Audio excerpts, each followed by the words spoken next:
নমস্কাৰ বন্ধুসকল, মোৰ পাকঘৰলৈ আপোনালোক সকলোকে স্বাগতম জনাইছোঁ। সকলোৰে ভাল নহয় জানো? আৰু আজি দীপান্বিতা উপলক্ষে এটা নতুন মিঠাইৰ ৰেচিপি আপোনালোকৰ সন্মুখলৈ আগবঢ়াবলৈ লৈছোঁ। আৰু এইটো হৈছে বুন্দিয়া লাডু। কিন্তু বুন্দিয়া লাডু বনাবলৈ খুবেই টান নহয় জানো? কিন্তু আজি খুব সহজতে 10 মিনিটমানৰ ভিতৰতে মই আপোনাক বুন্দিয়া লাডু বনাবলৈ শিকাম। কিন্তু এই বুন্দিয়া লাডুত আমি ব্যৱহাৰ কৰিম অইন এবিধ বিশেষ ইনগ্ৰেডিয়েণ্ট। আহকচোন বনাওঁ। এই বুন্দিয়া লাডুৰ বাবে আমি ব্যৱহাৰ কৰিম চাগু। আমি ডাঙৰবিধ চাগু নহয়, আমি সৰুবিধ চাগু ব্যৱহাৰ কৰিম। লগত চেনি, কাজু, ইলাইচি আৰু কালাৰ। মই ফুড কালাৰ ব্যৱহাৰ কৰিছোঁ অৰেঞ্জ। এতিয়া চাগুখিনি মই পাত্ৰ এটাত উলিয়াই লৈছোঁ আৰু এইখিনি মই দুবাৰমান ভালকৈ ধুই ল'ম আৰু তাৰপিছত 8 ঘণ্টামানৰ কাৰণে তিয়াই থৈ দিম।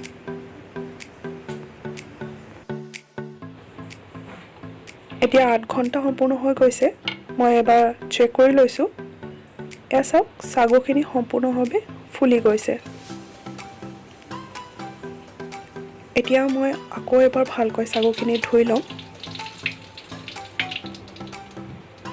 আৰু খৰাহী এটাত উলিয়াই থৈ দিম। এতিয়া গেছত কেৰাহীখন বহুৱাই দি মই আঁচটো মিডিয়াম আঁচত ৰাখিছোঁ আৰু অকণমান ঘি দিছোঁ। ঘিখিনি জ্বলি নাযাবলৈ আপোনালোকে অকণমান ৰিফাইন তেল ব্যৱহাৰ কৰিব পাৰে।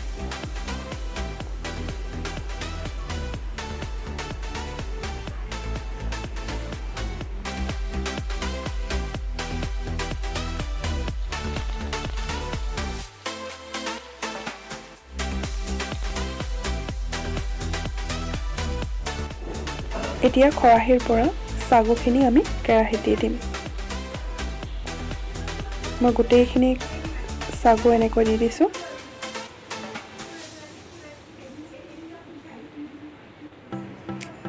এতিয়া হেতাৰে লাহে লাহেকৈ লৰাই দি থাকিব।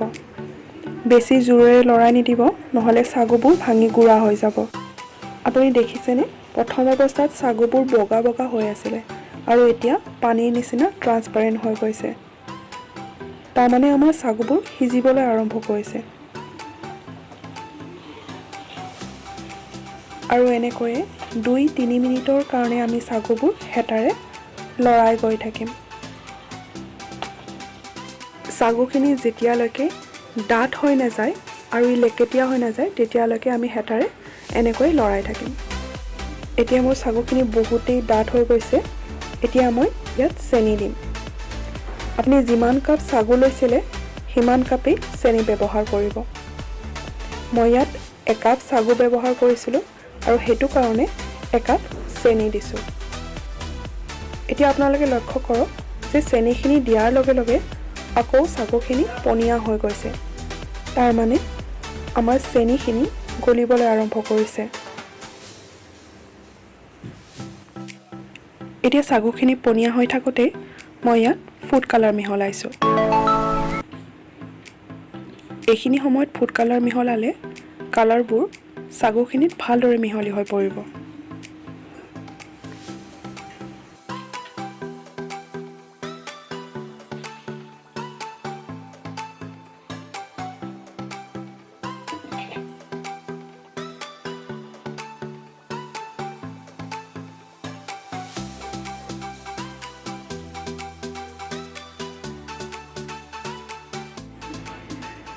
দুই 3 মিনিটমানৰ কাৰণে মই চাগুখিনি একেৰাহে হেতাৰে লৰাই গৈ থাকিম, নহ'লে চাগুখিনি তলত লাগি যোৱাৰ সম্ভাৱনা থাকে। এতিয়া ইয়াতে মই কাজুখিনি মিহলি কৰিছোঁ আৰু আপোনালোকে যদি ইলাইচিৰ গোন্ধ ভাল পায় তেতিয়াহ'লে ইলাইচি গুড়া কৰি আপুনি দিব পাৰে।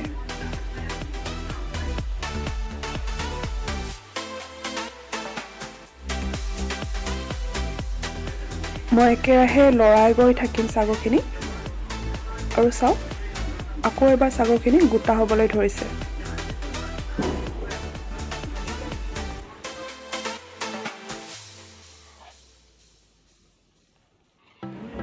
এতিয়া লাড়ু বনাব পৰাকৈ মোৰ সাগুৰ মিশ্ৰণখিনি তৈয়াৰ হৈ গৈছে।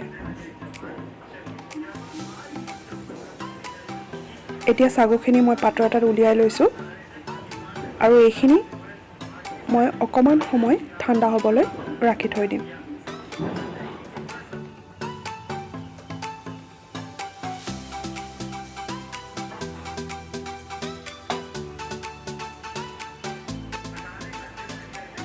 বনাই লোৱা মিশ্ৰণখিনি এতিয়া ঠাণ্ডা হৈছে। এতিয়া আমি এটা লাড়ুৰ আকাৰত বনাই যাম।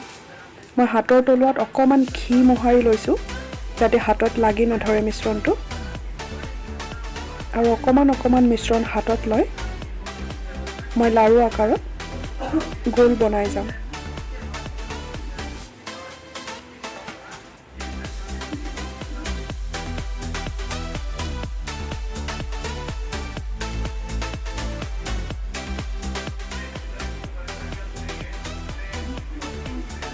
এয়া চাওক,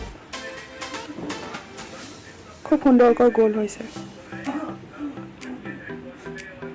মই বাকীখিনি লাড়ু তেনেকৈ বনাই যাম। মই আকৌ এটা বনাই দেখুৱাইছোঁ আপোনাক।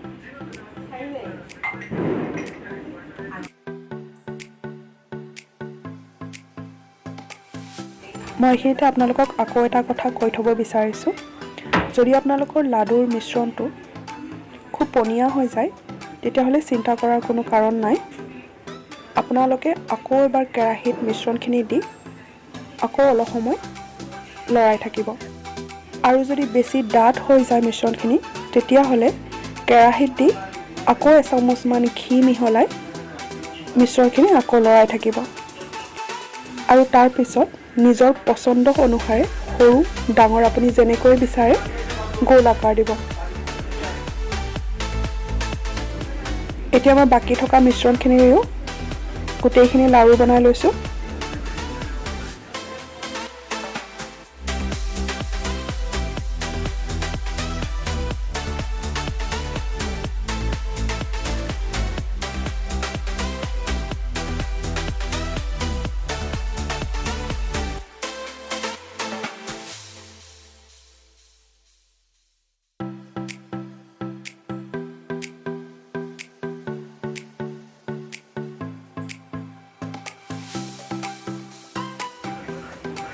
এয়া চাওক, মই মাত্ৰ 1 কাপ সাগু ব্যৱহাৰ কৰি মুঠ 9টা লাড়ু বনাইছোঁ।